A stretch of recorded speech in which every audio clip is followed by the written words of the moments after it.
Pemirsa, terima kasih biar masih bersama kami. Berita selanjutnya, Mahabarakat. Bangkasel melakukan sholat hajat dan doa bersama sebagai bentuk rasa syukur menutup tahun 2022. Sekaligus munajat diri menyambut tahun 2023 agar lebih berkah dan lebih baik di masa akan datang.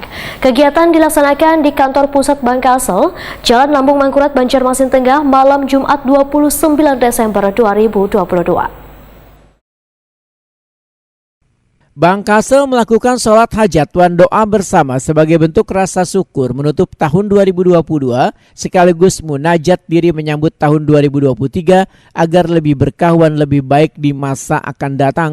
Kegiatan yang dilaksanakan di kantor pusat Bangkasel Jalan Lambung Mangkurat, Banjarmasin Tengah ini diikuti oleh seluruh jajaran Dewan Komisaris, Direksi, Dewan Pengawas Syariah, Direktur UPJ Bangkasel, dan seluruh pegawai Bangkasel kantor pusat dan kantor cabang yang terhubung melalui Zoom serta undangan lainnya malam Jumat 29 Desember 2022.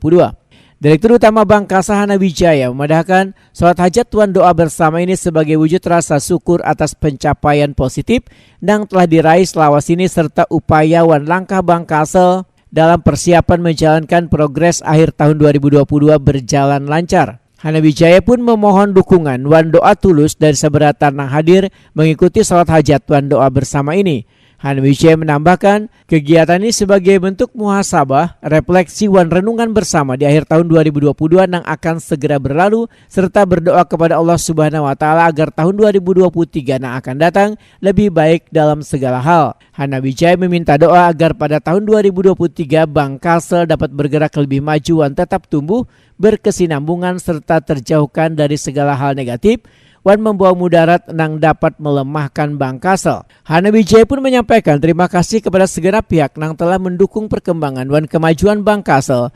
Hana Wijaya menyatakan Bangkasel berkomitmen untuk selalu memberikan layanan terbaik kepada warga Kalimantan Selatan, khususnya nasabah setia Bangkasel, serta memberikan sumbangsi optimal untuk perkembangan perekonomian daerah.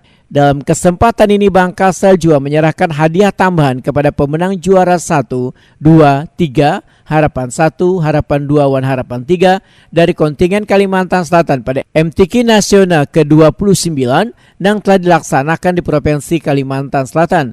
Pemberian hadiah secara simbolis diserahkan oleh seluruh jajaran Dewan Komisaris dan Direksi Bangkasel kepada perwakilan pemenang.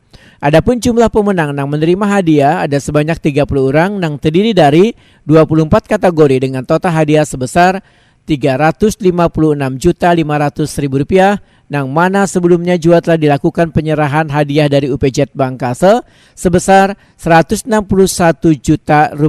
Sehingga total hadiah yang diberikan Bangkasel adalah sebesar Rp517.500.000.